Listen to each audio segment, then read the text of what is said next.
بعيني عباس سهم لي بعينه بعيني. خدا کی قسم ذمہ داری کرتا رہا ہوں، بخشوانے کا دعویٰ آل محمد کے علاوہ کسی اور خاندان میں نہیں ملتا، آل محمد کے علاوہ یہ دعویٰ کبھی نہیں ملتا، اور اگر کہیں بھی آپ دکھا دیں تو اس دن سے ممبر لانا چھوڑ دوں گا۔ اب میں کیسے ان لفظوں کو کنوے کروں؟ میں پھر موقع کی احمد روایت کی کہ جبریل آئے جب سیدہ سے علی کی شادی ہو رہی ہے، اس وقت کی بات ہے، جبریل آئے اور آنے کے بعد کہا یا رسول اللہ ان اللہ قد جعل صدا حرما فمن مشى علیہا مبغضا لها مشى حراما۔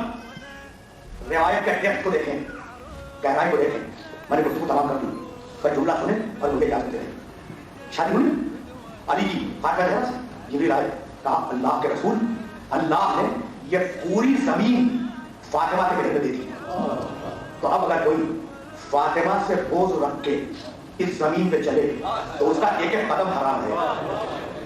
بھائی عجیب ہے، فاطمہ کے دشمنوں کو یہ روایت توجہ کے ساتھ سننی چاہیے کہ اگر دل میں دشمنی ہے تو اس زمین پر قدم رکھ کے چلنا بھی حرام ہے، چاہے خود چلو چاہے چلنے والوں کو بلوا دو۔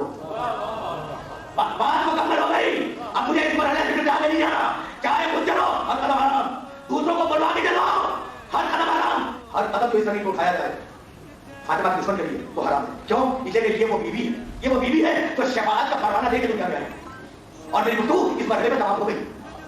یہ بیوی شفاعت کا پروانہ لے کے آئی، جملے سنیں مجھے اجازت دیں۔ صاحب منہاج الامت میں ان کا تعلق ہمارے فقہ سے نہیں، ایک بڑا چھوٹا سا واقعہ لکھا۔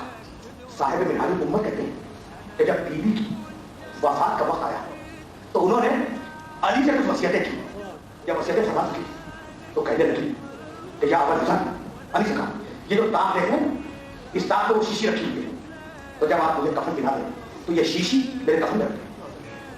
علی نے پوچھا بنت رسول کیا ہے؟ صاحب منہاج الامت کہتے ہیں اس شیشی میں کیا ہے؟ علی کہتے ہیں کہ میرے دل میں یہ خیال پیدا ہوا تھا کہ شاید اس میں وہ آنسو ہے جو سیدہ نے خوف خدا میں بہائے اور انہیں جمع کر دیا۔ کہا بنت رسول کیا ہے اس شیشی میں؟ کہا علی اگر نہ پوچھو تو بہتر ہے۔ کہا کہ نہیں بنت رسول بتاؤ میرے ہاتھ میں بتاؤ اس شیشی میں کیا ہے؟ فطلت حسنتی سوادا، شہزادی نے ایک ٹھنڈی سانس لی، بھائی جملے سنے اور مجھے یاد رکھے۔ کہا ابو الحسن تم نے یہ پوچھ کر مجھے شادی کا دن یاد دلا دیا۔ عجب اللہ بابا شہزادی کو روایت بابا میرے گھٹنے میں داخل ہوئے اور کہا کہ بیٹی میں نے تیری شادی علی کے ساتھ اتنے درہم پہ طے کی مہر، تو راضی ہے؟ تو میں نے کہا بابا میں علی سے شادی کو تو راضی ہوں لیکن اس مہر پر راضی نہیں۔ پیغمبر پلٹے کے باہر جا رہے، جبریل آئے، سلام کیا، کہا یا رسول اللہ اللہ نے آپ کو سلام کہا اور کہا کہ اگر آپ کی بیٹی اس مہر پہ راضی نہ ہو تو ہم نے اس زمین پر جتنا پانی ہے وہ سب اس کے مہر پہ لکھ دیا۔ یہ ہے شہزادی کہیں گے فقط وہ جملہ کر لو، جتنا پانی ہے نا وہ ہم نے شہزادی کے مہر میں تیری بیٹی کے مہر میں لکھ دیا۔ پیغمبر پڑھتے، میرے باپ پڑھتے، خوش ہو کے پڑھتے، کہا بیٹی اللہ نے اس دنیا کا سارا میٹھا پانی تیرے مہر میں لکھ دیا، اب تو راضی ہے نا؟ کہا بابا میں شادی پر راضی ہوں لیکن اس مہر پہ بھی راضی نہیں۔ پیغمبر پھر پڑھتے، جیسے ہی قدم نکالا جبریل پھر آئے اور کہا کہ یا رسول اللہ اگر آپ کی بیٹی اس مہر پر راضی نہیں ہے تو اللہ آپ کو سلام کہتا ہے اور کہتا ہے ہم نے پوری زمین سیدہ کی مہر میں لکھ دی۔ پیغمبر خوش ہو کے پھر پڑھتے، کہا کہ بیٹی اب تو پوری زمین تیرے مہر میں لکھ دی، اب تو راضی ہے نا؟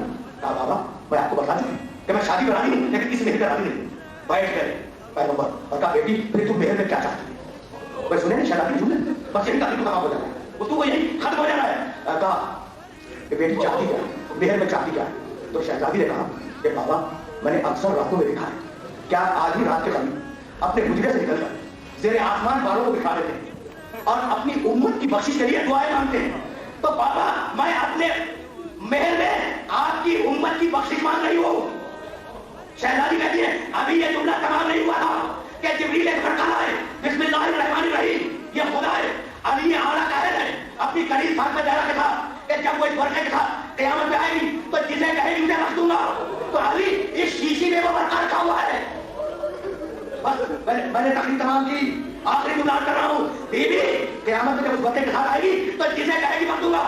خدا کی قسم ذمہ داری کرتا رہا ہوں، بخشوانے کا دعویٰ آل محمد کے علاوہ کسی اور خاندان میں نہیں ملتا، آل محمد کے علاوہ یہ دعویٰ کبھی